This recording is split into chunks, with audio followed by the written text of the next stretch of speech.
speaking to a moment that I had at my table when we first started serving the first dances, and seeing all the familiar faces from my past and present that have had such an effect on the friendship that I've had with Charlie, Mr. and Mrs. Harvey, Carolyn, my mother and father, my sister, my beautiful wife Kim. To know that we are all here on this day in this beautiful venue to witness the union of my greatest and closest friend Charles to his stunning new wife Ondra is, you know, life is good. Life is good. So I've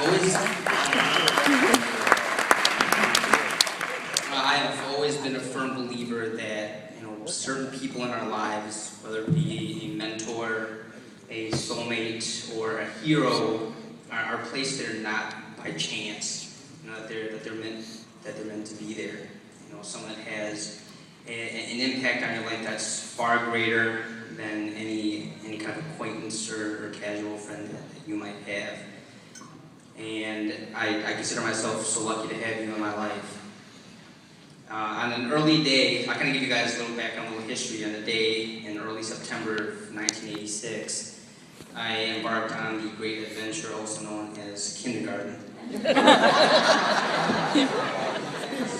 Literally, fear envelops my body as I enter the classroom. I immediately begin screaming and clinging to my mother. And I'm sure if you would ask her today, she would still tell you she is mentally scarred.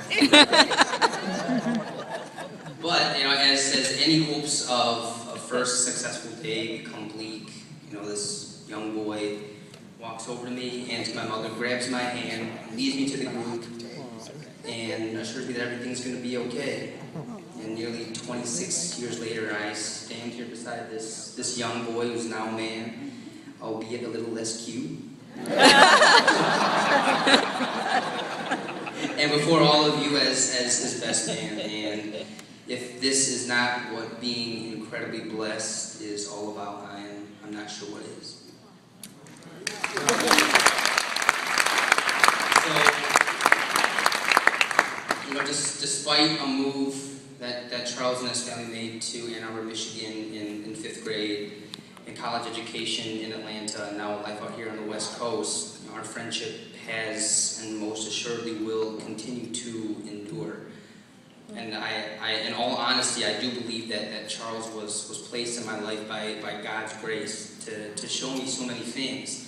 And among them are, you know, how to live life to your fullest with the ultimate respect for responsibility, what loyalty to friends and family truly means, and especially when you have a passion or an interest, to always give your all, give 110%. And nothing embodies that last point more than the summer of '98. It was a visit I made to Ann Arbor following our sophomore year of high school. First couple years of high school at Pioneer, Charles took a huge liking to Spanish. And I mean, he liked it so much that he would speak to me and some of our other friends in English with a really strong Spanish accent. And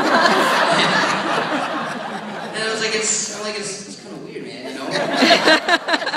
So one of the evenings, you know, several of his friends and I were all piled up into a Jeep Grand Cherokee. We pull up to the Taco Bell drive-thru. So the driver asks, you know, what does everybody want? So he proceeds to tell the driver person, all right, we want 10 taco supremes, we'll have 4 steak gorditas, and 3 Mexican pizzas. Hey, Charlie, man, what do you want? So Charles, sitting in the trunk, decides he has to climb over everybody just so he himself can speak into the Taco Bell mic. To which he says, yes, I will have 3 chicken gorditas. But to my point, you know, Charles' passion for Spanish, everything Spanish, you know, still continues to this day.